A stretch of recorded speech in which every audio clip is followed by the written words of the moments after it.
Bismillahirrahmanirrahim. Assalamualaikum warahmatullahi wabarakatuh.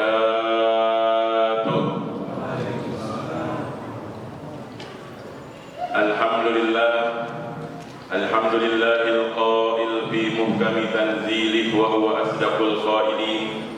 A'udzu billahi minasy syaithanir rajim. Bismillahirrahmanirrahim.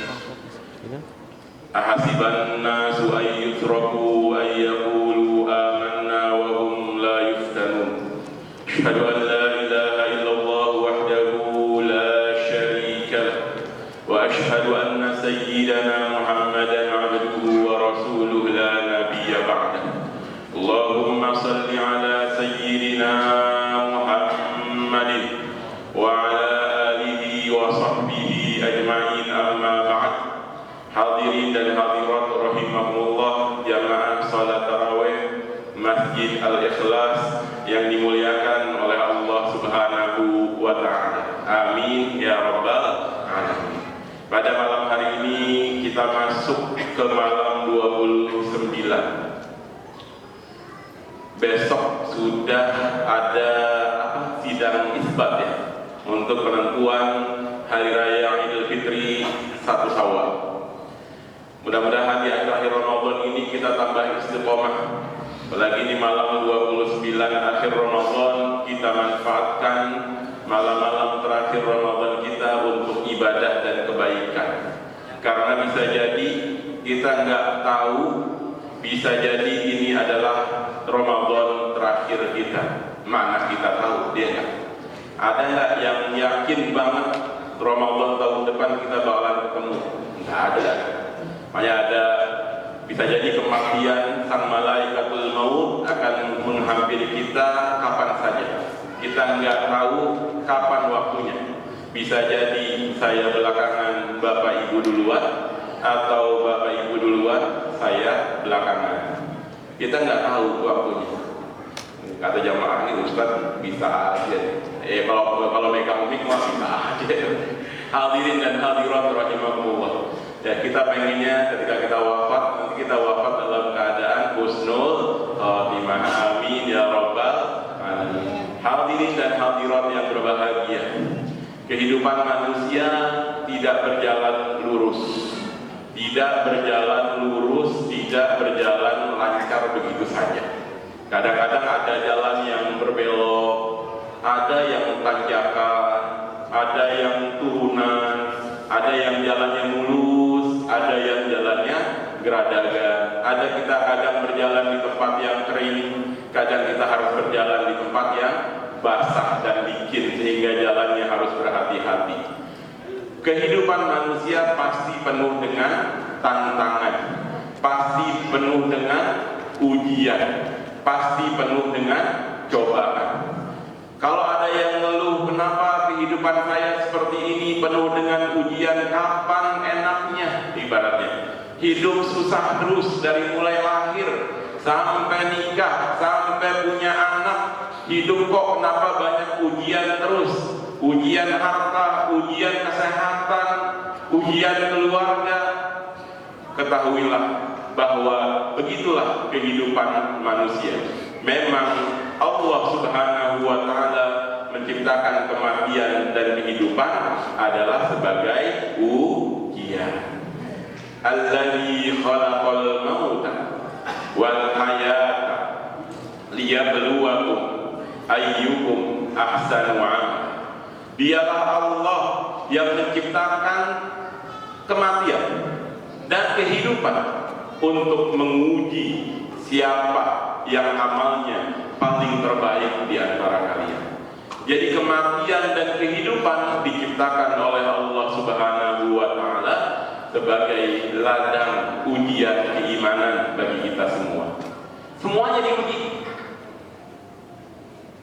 Ya, manusia semuanya diuji. Yang kurus diuji, yang gemuk juga banyak ujian. Jangan kira Ustaz yang badannya gemuk kayak gini kagak ada ujiannya. Sama dalam kehidupan banyak ada ujian. Begitupun para nabi, begitupun para ulama, begitupun para rasul. Hidup mereka juga penuh dengan ujian dan tantangan. Allah Subhanahu wa taala berfirman, A'udzu billahi minasyaitonir rajim. Bismillahirrahmanirrahim. Ahasiban nas ay yudraku ay yaqulu amanna wa hum la yuftanun. Apakah manusia mengira dibiarkan mengatakan begitu saja kami telah beriman, wa hum la yuftanun, tapi mereka enggak pernah diuji. Semakin tinggi iman seseorang, akan semakin tinggi ujian yang terjadi dalam kehidupannya. Itu udah rumus umum, udah sunnatullah. Ada para nabi pun diuji. Kita belajar dari sejarah.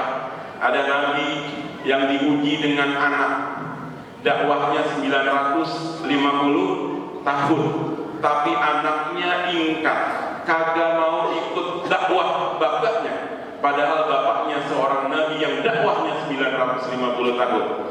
Anaknya lebih memilih untuk tenggelam bersama banjir bah. Siapa nih nabi? Siapa kira-kira? Nabi Nuh alaihi salam. Ya bunayya irkam ma'ana, wahai anakku ayo naik mari sini. Akan tetapi anaknya enggak mau, lebih milih untuk tenggelam bersama banjir di lautan. Ma'asyiral muslimin rahimakumullah. Ada juga nabi yang diuji dengan anak juga. Anaknya, salah satu anaknya dibuang sama abang-abangnya. Dibuang, kemudian anaknya nanti dipungut oleh menteri keuangan dari kerajaan. Kemudian diangkat sebagai anak, kemudian terpisah lama dengan bapaknya gara-gara dibuang oleh abang-abangnya. Kira-kira nabi siapa nih yang dapat ujian kayak begini? Nabi Yusuf alaihi salam. Ada nabi yang diuji dengan istri. Nabinya begitu gigih memperjuangkan dakwah, mencegah LGBT. Akan tetapi sang istri justru mendukung LGBT. Kira-kira nabi siapa nih yang ujiannya seperti ini? Nabi Lut alaihi salam. Ada wanita yang diuji dengan suami yang punya kekuasaan besar tapi sombong. Bahkan sampai mengatakan qala ana rabbukumul a'la. Sang suami sampai mengatakan saking sombongnya, saking berkuasanya, ana rabbukumul a'la, aku Tuhanmu yang paling tinggi. Wanita siapa yang diuji dengan suami model begini? Siapa nama suaminya? Fir'aun. Ada dalam Al-Quranul Karim, ada dalam sejarah-sejarah yang biasa kita pelajari. Ada juga baginda Rasulullah Sallallahu Alaihi Wasallam yang diuji dengan kaumnya. Dakwahnya di awal-awal begitu diperangi, dimusuhi, kemudian juga diuji dengan kematian anak-anak lelakinya, sehingga dihina, dikatain, dicaci maki oleh orang-orang jahiliyah. Dikatakan engkau tidak punya keturunan dari laki-laki, engkau terputus nasabmu. Dijawab oleh Allah Subhanahu wa taala dalam surat Al-Kautsar, inna syani'aka huwal abtar. Baginda Rasulullah sallallahu alaihi wasallam juga termasuk nabi yang banyak mengalami cobaan, ujian, tantangan dalam kehidupannya. Ma'asyiral muslimin rahimakumullah. Dalam memandang ujian yang pertama kita harus memandang bahwa ujian ini adalah bentuk cinta dan kasih sayang Allah kepada kita semua untuk menaikkan derajat kita di hadapan Allah Subhanahu wa taala, menaikkan keimanan kita kepada Allah Subhanahu wa taala. Kemudian kita harus meyakini bahwa ujian yang ada insya Allah akan mampu kita pikul, akan mampu kita selesaikan biiznillah. La yukallifullahu nafsan illa wus'aha. Dan Allah tidak memberikan beban, memberikan ujian pada suatu seorang itu melebihi batas kemampuannya. Kita kan hidup mungkin rata-rata udah di atas 40 tahun ya. Pastinya kehidupan kita sudah menjalani manis, pahit, getir, asam, garam kehidupan. Ujian demi ujian kita sudah lewati. Ujian zaman dulu kalau kita ingat-ingat, banyak gak ujiannya, tantangannya? Banyak kan ya? Bisa gak kita lalui? Alhamdulillah. Mungkin yang namanya permasalahan lagi menyelesaikannya, lagi menjalaninya memang berat banget. Kayak beban kita begitu besar gitu ya. Akan tetapi ketika kita melewati beban-beban itu, insya Allah dengan keridhaan dari Allah Subhanahu wa Ta'ala kita bisa melampauinya. La yukallifullahu nafsan illa wus'aha. Dan kita harus yakin bahwa fa inna ma'al usri yusra. Inna ma'al usri yusra. Sesungguhnya bersama kesulitan akan ada kemudahan. Bersama kesulitan akan ada kemudahan. Ala inna nasrallahi qarib. Ketahuilah bahwasanya pertolongan Allah itu dekat. Kemudian kita harus kuatkan keyakinan kita untuk bertawakal hanya kepada Allah Subhanahu wa Ta'ala. Serahkan urusan kita hanya kepada Allah. Hasbunallah wa ni'mal wakil, ni'mal maula wa ni'mal nasir. Wala haula wala quwwata illa billahil aliyyil azim. Cukuplah Allah sebagai pelindung kita, cukuplah Allah sebagai penolong dan pemimpin kita. Sebaik-baiknya penolong, sebaik-baiknya pemimpin, sebaik-baiknya pelindung kita. Tiada daya dan tiada upaya melainkan dengan Allah yang maha tinggi lagi maha mulia. Kita ini lemah, akan tetapi ada Allah Subhanahu wa Ta'ala. Kan kita yakin la ilaha illallah, tiada ilah melainkan Allah Subhanahu wa Ta'ala. Allah yang menghidupkan, Allah yang mematikan, Allah yang maha pengasih, Allah yang maha penyayang. Kita serahkan urusan kita hanya kepada Allah Subhanahu wa Ta'ala. Kita baca dalam surat kita, Qul huwallahu ahad, Allahus samad. Allah tempat kita bersandar, Allah tempat kita meminta. Jangan sampai kita salah, kita meminta tidak kepada Allah. Nah ini hati-hati. Banyak orang yang merasa ujian dalam kehidupannya begitu besar, bukan kepada Allah dulu dia meminta. Dia mencari pertolongan kepada dukun. Pengen dagangannya laku, datang ke dukun. Pengen anaknya segera nikah, datang ke dukun. Ini real kenyataan. Banyak yang kayak gitu. Ada, saya pernah mengajar dahulu, cerita anaknya, Bapak, pensil buat nyoret-nyoret di kertas lembar jawaban komputer, pensil 2B, diajak sama mama, dimandiin kembang di rumah ini gitu. Dan itu real terjadi di masyarakat kita. Bukan meminta kepada Allah, akan tetapi meminta pertolongan kepada selain Allah Subhanahu wa Ta'ala, kepada dukun. Dan ada dukun-dukun yang bersekutu dengan jin. Wa annahu kana rijalun minal insi ya'udzuuna birijalin minal jin fazaduhum rahaqa. Dan ada sekelompok manusia yang minta pertolongan kepada jin, ditambahkan nanti kerusakan, ditambahkan kerugian, karena akan menyesatkan manusia.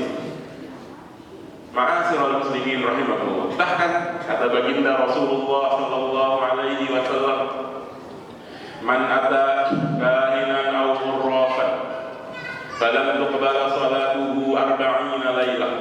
Barang siapa yang datang kepada dukun ataupun peramal, maka sholatnya kagak bakalan diterima selama 40 malam.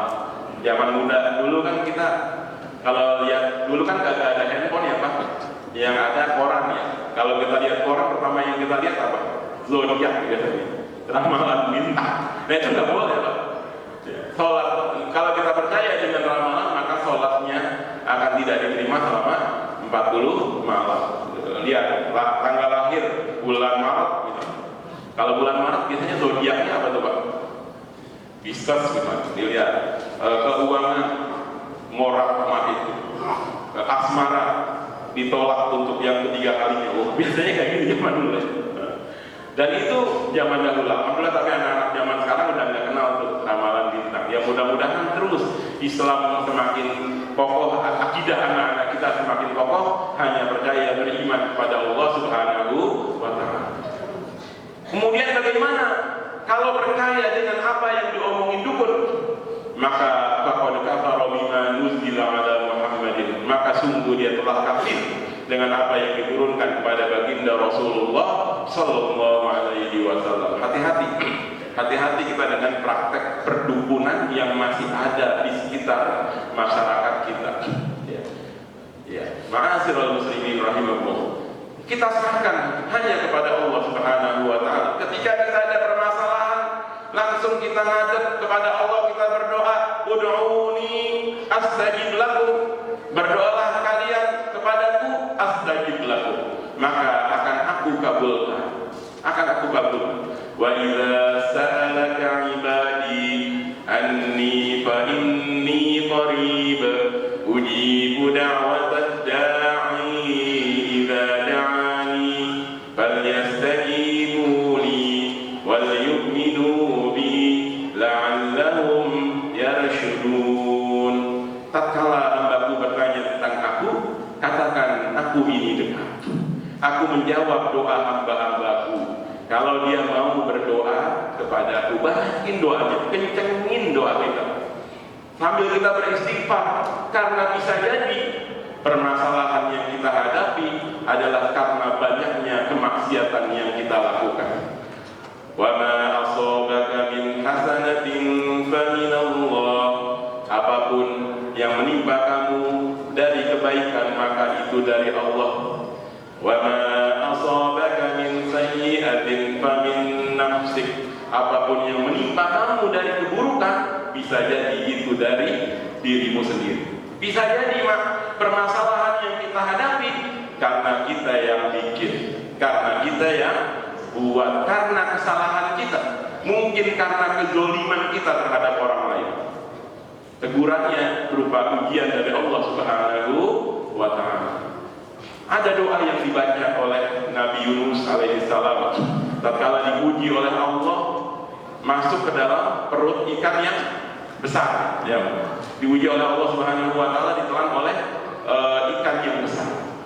Apa doanya? La ilaha illa anta subhanaka inni kuntu minadh dhalimin. Tiada ilah melainkan Engkau, maha suci Engkau, sesungguhnya aku termasuk orang yang zalim. Ada pengakuan dari diri kita bahwa kita adalah orang yang zalim. Ada doa yang dibaca oleh Nabi Adam tatkala harus turun ke muka bumi karena memakan buah zulmi. Apa doanya? Rabbana zalamna anfusana fa in lam taghfir lana wa tarhamna lanakunanna minal khasirin. Ada pengakuan bahwa kita ini adalah hamba Allah yang dhaif, yang lemah, yang sering kali bermaksiat. Banyakin baca istighfar. Man lazamal istighfar, kata baginda Rasul. Barang siapa yang biasa membaca istighfar, yaj'al lahu makhraja, dia akan diberikan baginya jalan keluar. Wa yarzuqhu min haitsu la yahtasib, akan diberikan rizki dari jalan yang tidak terkira-kira. Semoga Allah Subhanahu wa Ta'ala memberikan kita kekuatan iman dalam menjalani kehidupan, dan kita menguatkan tawakal kita kepada Allah Subhanahu wa Ta'ala, dan menguatkan kita untuk selalu berikhtiar dan berdoa kepada Allah Subhanahu wa Ta'ala. Mohon maaf kalau ada kekurangan. Yang benar dari Allah, yang khilaf dari saya pribadi. Billahi taufiq wal hidayah. Wassalamualaikum warahmatullahi